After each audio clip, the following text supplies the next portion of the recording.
आज हम आपको मिलवाने जा रहे हैं कैप्री इंस्टीट्यूट के डायरेक्टर और जाने माने student visa expert Nitin Chawla ji से।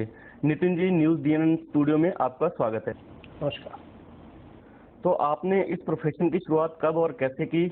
आपका इस प्रोफेशन में आने का मुख्य उद्देश्य क्या था? कैप्री इंस्टीट्यूट की शुरुआत हुई 2002 में, आज से करीब 14 साल पहले। एजुकेशन को लेके ही सिंस बहुत ज़्यादा रिक्वायरमेंट लग रही थी उस टाइम पे, खास करके जिस सिटी से हम लोग बिलोंग करते हैं, लुधियाना से। उस टाइम पे बहुत सारे इंस्टीट्यूट्स नहीं थे, जैसे आजकल वी आर लकी कि बहुत सारे अच्छे इंस्टीट्यूट्स लुधियाना में हैं। उस टाइम पे बहुत सारे अच्छे इंस्टीट्यूट्स, या मैं कहूँगा कि बहुत सारी अपॉर्चुनिटीज स्टूडेंट्स के पास नहीं थी, जिनमें वो लैंग्वेज ट्रेनिंग ले सकें, आइल्स के बारे में कुछ नॉलेज ले सकें, टॉफल के बारे में नॉलेज ले सके, या ये समझ सके कि आफ्टर ऑल फॉरेन एजुकेशन को कैसे अपना रास्ता कैसे बनाया जाए। ये बहुत बड़ा एक उनके लिए क्वेश्चन था। बस उन्हीं सब चीज़ों का आंसर ढूंढने के लिए, उन्हीं सब चीज़ों का, उनकी प्रॉब्लम्स को सॉल्व करने के लिए हम लोगों ने लुधियाना में 2002 में इसको लॉन्च किया था। और ये सफ़र आज लुधियाना तक सीमित नहीं है। आज हम लुधियाना, दिल्ली, चंडीगढ़, अमृतसर, करनाल, हर बड़े शहर में आज के डेट में हम लोग कैप्री मौजूद है।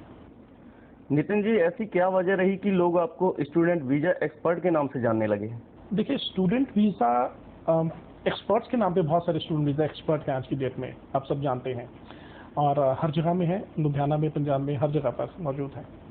खास बात क्या है कि क्या स्टूडेंट वीज़ा एक्सपर्ट आपकी हर एक जो क्वेरी है उसको प्रॉपरली आंसर कर पा रहा है, पहली बात। दूसरी बात, क्या वो हर एक चीज़ को प्रॉपरली आपकी फाइल को आपको बता रहा है कि फाइल में क्या है या क्या नहीं है। ये बहुत सारी चीज़ें हैं जो समझने वाली है, और लोग समझना, मुझे लगता है कि क्लाइंट को आज की डेट में, या स्टूडेंट को, यहाँ बात करूँ, या स्टूडेंट के पेरेंट्स को, इन सबको बहुत अवेयर होने की ज़रूरत हो गई है, बहुत ज़्यादा अवेयर होने की ज़रूरत हो गई है। हम लोग एक्सपर्ट इसलिए हैं क्योंकि हम लोग जब भी फाइल तैयार करते हैं, सबसे बड़ी बात, जो फाइल तैयार करते हैं उस फाइल की कॉपी जो है वो स्टूडेंट के पास रहती है। यहाँ तक कि हमारा बच्चा खुद बीएफएस में फाइल जो सबमिट करने के लिए जाता है, ऐसा कभी नहीं होता कि हम लोग अपने एजेंट को भेज रहे हैं, या बच्चा जा रहा है, या कोई और हमारा मार्केटिंग वाला लड़का जा रहा है, या फील्ड बॉय जा रहा है लाइन में खड़ा होकर फाइल जमा कर रहा है। It's not like this. बच्चे को पता होना चाहिए कि उसकी फाइल में क्या क्या डॉक्यूमेंट लगे हैं। इनफैक्ट आप मेरे ऑफिस में आए, आप देखेंगे कि जब भी फाइल तैयार होती है, स्टूडेंट को वहाँ बुलाया जाता है, सामने बिठाकर फाइल तैयार की जाती है। देखने में आया है कि ज़्यादातर लोग ऑस्ट्रेलिया और कनाडा ही जाना चाहते हैं, तो आप उनको क्या सुझाव देना चाहते हैं कि उनका वीज़ा जो है बिना किसी दिक्कत के आसानी से लग जाए? देखिए, कनाडा, यूएसए, ये हमेशा से ड्रीम डेस्टिनेशन नहीं है बच्चे के लिए। सिर्फ पंजाब के लिए नहीं, मुझे लगता है कि बाकी इंडिया के पार्ट्स के लिए भी हमेशा से ड्रीम डेस्टिनेशन ही रही है। अब कोई शक नहीं है कि कनाडा में एजुकेशन या अमेरिका में एजुकेशन जो है वो बहुत बेहतर है बच्चे के अच्छे लाइफस्टाइल के लिए या उसके फ्यूचर के लिए, तो ये अच्छा है ही है। इनफैक्ट बच्चे को ध्यान रखने वाली बहुत सारी चीज़ें हैं इसके पीछे, मुझे लगता है फाइलिंग में बहुत सारी चीज़ें हैं, जिसमें सबसे बड़ी चीज़ है आइल्स, इंग्लिश लैंग्वेज की नॉलेज। देखिए, अब इंग्लिश स्पीकिंग कंट्री में बच्चे को रहना है, अगर वो कहे कि वो विदाउट आइल्स उस कंट्री में जाके सर्वाइव कर पाए, तो थोड़ा सा मुश्किल है। इसमें अंडरस्टैंड करने वाली बात है कि उसको हर एक चीज़ इंग्लिश लैंग्वेज में ही वहाँ पर करनी पड़ेगी। वो जो स्टडी है वो भी इंग्लिश लैंग्वेज में ही होगी, जिसको वो करने के लिए जा रहा है, जो उसका बेसिक पर्पस है। यहाँ आइल्स की जो रिक्वायरमेंट है वो 6 बैंड कम से कम है 10+2 पास बच्चे के लिए, 5.5 इन ईच मॉड्यूल होने चाहिए।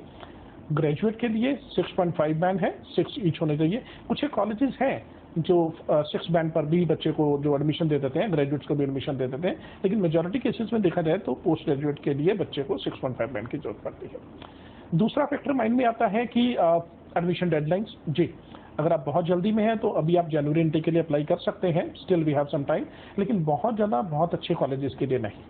फ्रैंकली स्पीकिंग, लास्ट वीक चल रहा है जुलाई का, तो हम लोग सितंबर इनटेक के लिए तो ना ट्राई करें, हम लोग जनवरी के लिए ही ट्राई करें तो ज़्यादा अच्छा रहेगा इसके बीच में। तीसरी खास बात रहती है कि परसेंटेज। अब देखिए, 10+2 में, अब बच्चा 10+2 पास है तो 10+2 की बात करते हैं, तो 10+2 पास बच्चे की कम से कम 50% मार्क्स जो होते हैं वो होने चाहिए, और हर सब्जेक्ट में 50 होने चाहिए। हालांकि हर कॉलेज की अलग अलग रिक्वायरमेंट है, बहुत सारे कॉलेजेस ऐसे हैं जिनकी 55% मिनिमम रिक्वायरमेंट है, लेकिन मैं यहाँ कहूँगा कि कॉमनली यहाँ पर 50% रिक्वायरमेंट होना बहुत ज़्यादा ज़रूरी है, और हर सब्जेक्ट में, इंक्लूडिंग मेजर सब्जेक्ट्स में। और उसके बाद सबसे बड़ी बात है आपका गैप। देखिए, कनाडा में बहुत ज़्यादा गैप जो है वो एक्सेप्टेड नहीं है, खास करके जो इररेलेवेंट गैप है वो तो बिल्कुल भी एक्सेप्टेड नहीं है। अगर आप कहें कि 10th बच्चे ने करी 2011 में, उसके बाद 2014 में या 15 में आके उसने 10+ करी, तो ऐसा प्रोफाइल जो है वो कनाडा के लिए नेगेटिव माना जाएगा। नितिन जी, हम आपसे आइल्स के बारे में जानना चाहते हैं। इस बारे में आप स्टूडेंट के पेरेंट्स को क्या संदेश देना चाहते हैं, क्या मैसेज देना चाहते हैं? आइल्स जो है इसमें बच्चे को अच्छे से क्लासेस लगा के स्टडी करने की ज़रूरत है। अब यहाँ मैं ये बात कहूँगा कि ये बहुत जल्दी वाली सीन नहीं है। अब ज़्यादातर केसेस में आज की डेट में ऐसा हो रहा है, सिंस मैं 14 साल से इस प्रोफेशन में हूँ, लेकिन आज मुझे ये फील होता है कि आज की डेट में जो बच्चा पढ़ने के लिए आ रहा है वो बहुत जल्दी में आ रहा है। उसको लग रहा है कि शायद ये बहुत आसान नहीं मैं कहूँगा, यहाँ मैं वर्ड यूज़ करूँगा कि बच्चा कह रहा है कि ये बहुत जल्दी में हो जाएगा, मैं 15 दिन की कोचिंग लूँ और फटाफट से आइल्स में कर दूँ। ऐसे बच्चा रेपिटेशन बहुत कर रहा है इसकी अलग अलग चीज़ पे, वो बहुत ज़्यादा उसको अंडरस्टैंड करने की कोशिश नहीं कर रहा है कि अगर मेरा रीडिंग स्किल वीक है या मेरा लिसनिंग वीक है या मेरा राइटिंग वीक है या स्पीकिंग वीक है, तो उसको मैं इंप्रूव करूँ और मैं प्रॉपर क्लासेस लगा के इंप्रूव करूँ। अब यहाँ ऐसा नहीं है कि कोई कहता है कि मेरे दोस्त के फटाफट से बिना एग्जाम प्रिपरेशन किए जो उसके 7 बैंड आ गए तो मेरे भी फटाफट आ जाएंगे। हर बच्चे का अपना लेवल है, उसको उस तरीके की अंडरस्टैंड करने की जरूरत है और उस तरह से क्लासेस लेने की जरूरत है। तो वो कोचिंग अगर प्रॉपरली लेता है तो वो बैंड स्कोर तो अच्छा आता ही आता है, क्योंकि ये इंग्लिश लैंग्वेज का टेस्ट है। उसको सिर्फ अंडरस्टैंड करने की जरूरत है कि उसकी जो कोचिंग है वो प्रॉपर तरीके से हो, वो सारे मॉड्यूल बराबर से उसकी प्रिपरेशन होनी चाहिए, उसको मालूम होना चाहिए कि उसको राइटिंग में क्या लिखना है, कौन सी टास्क अचीवमेंट क्या है उसके लिए, कोहेरेंस एंड कोहेजन क्या है, क्या क्या चीज़ें उसको कवर करनी है, ये सब चीज़ें उसको पता होनी चाहिए, तभी वो कर पाएगा ना। तो अदरवाइज ये बहुत जल्दी में जो बच्चे आजकल आ रहे हैं कि मैं 15 दिन में 1 वीक में कर लूँ या वो ट्रायल लेके देख लूँ, और ऐसा नहीं है। It's not trial, it's not a wild shot, ये पूरी प्रिपरेशन के साथ काम होना चाहिए। आजकल मार्केट में इतने सारे इंस्टीट्यूट खुल गए हैं कि पेरेंट्स को सही और गलत का फ़र्क निकाल पाना बहुत मुश्किल हो जाता है। आप क्या सुझाव देना चाहेंगे कि पेरेंट्स आसानी से और अच्छे इंस्टीट्यूट का चुनाव कर सकें? आज की डेट में मैं ये समझता हूँ कि जिस तरह से मशरूमिंग हो गई है आइल्स इंस्टीट्यूट्स की, हर जगह पर हर गली कॉर्नर पे आपको मिल जाते हैं आइल्स इंस्टीट्यूट आज की डेट में।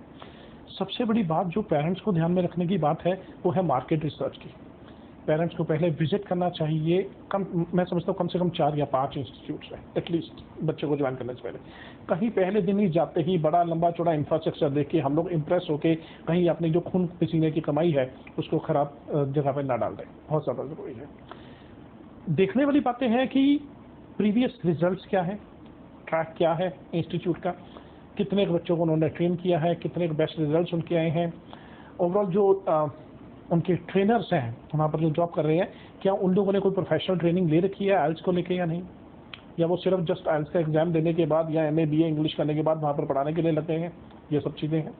और तीसरी सबसे ज़्यादा ज़रूरी बात है ये कि क्या जिस चीज़ के लिए वो 10,000 या 20,000 रुपया दे रहे हैं जिस कोर्स के लिए, क्या वही क्वालिटी एजुकेशन उनको 2,000 या 3,000 या 4,000 में अवेलेबल है।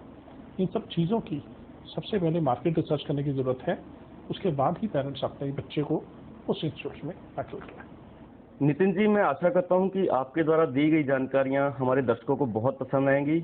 आप हमारे स्टूडियो में आए, इतनी अच्छी जानकारियां हमारे साथ साझा की, आपका बहुत बहुत धन्यवाद। नमस्कार।